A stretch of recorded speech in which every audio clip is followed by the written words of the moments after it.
Bonjour, aujourd'hui je vais partager avec vous mon soin profond qui prépare mes cheveux au lissage. Ce soin il permet de nourrir mes cheveux en profondeur, de les fortifier, les hydrater, leur apporter des bienfaits qui vont permettre aux cheveux plus tard après le lissage d'être aériens, soyeux, doux et brillants.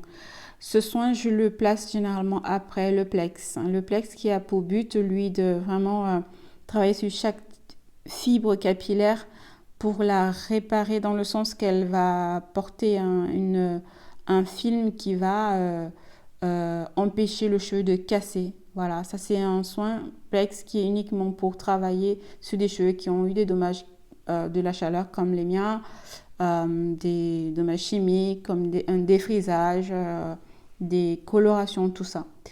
Et donc, pour rester dans la lignée de la marque Olaplex que j'ai utilisée pour le Simplex, eh ben, j'ai utilisé l'heure après shampoing. Alors, l'heure après shampoing, il a le même composé actif puissant que le numéro 3 d'Olaplex, sauf que la quantité de cet ingrédient principal est moindre dans l'après-shampoing. Alors, je vais donc mélanger cet après-shampoing à un autre masque profond puissant à base de kératine. Ici, j'ai choisi, ça change souvent, ça peut changer. Donc ici, j'ai choisi le René Furterer Absolu Kératine à base de kératine, toujours pour le côté force pour préparer les cheveux à subir le choc thermique qui va lui être imposé. Et donc voilà.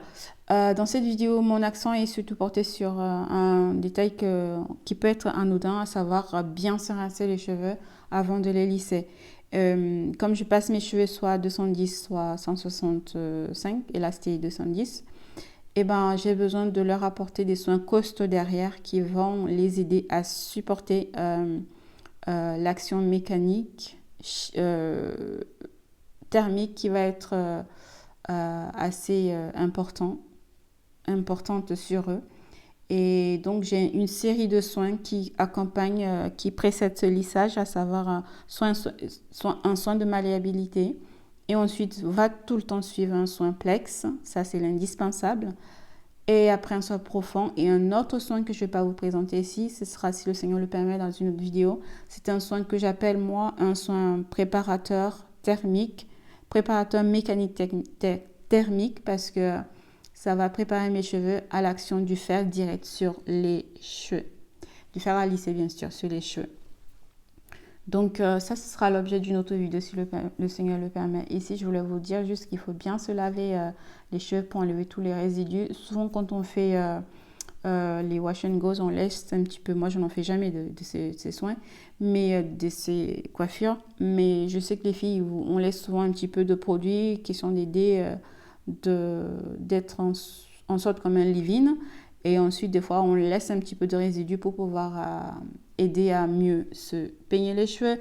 Quand on doit lisser les cheveux, il ne faut pas faire cette action-là. Il faut rincer tout parce que avec l'action de la chaleur, le produit que vous avez laissé peut être un danger pour vos cheveux dans le sens qu'il peut vous causer un heat damage qu'on redoute tout en fait.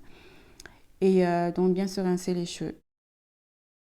Et donc, en gros, voilà ce que je voulais vous parler, vous partager dans cette vidéo. Je mettrai en barre d'infos les produits que j'ai utilisés, qui ne sont que 2. Et voilà les amis, je vous dis à très très bientôt pour une autre vidéo. Et je me suis dit qu'il fallait que je vous fasse des petites vidéos comme ça pour vous familiariser avec ma nouvelle routine capillaire de naturel lisse. Et voilà, ces soins aussi ne concernent pas que celles qui se lissent les cheveux. C'est des super bons soins qui permettent aux cheveux d'être hydratés, nourris et qui donnent l'aspect soyeux, brillant, doux. Donc, peu importe comment vous vous coiffez, lissez ou pas, ces soins sont bons pour vos cheveux, donc ça peut vous aider. Voilà, en gros, je vous fais de gros bisous et vous dis à très très bientôt les amis pour une autre vidéo. Si le Seigneur le permet, portez-vous bien. Ciao, ciao.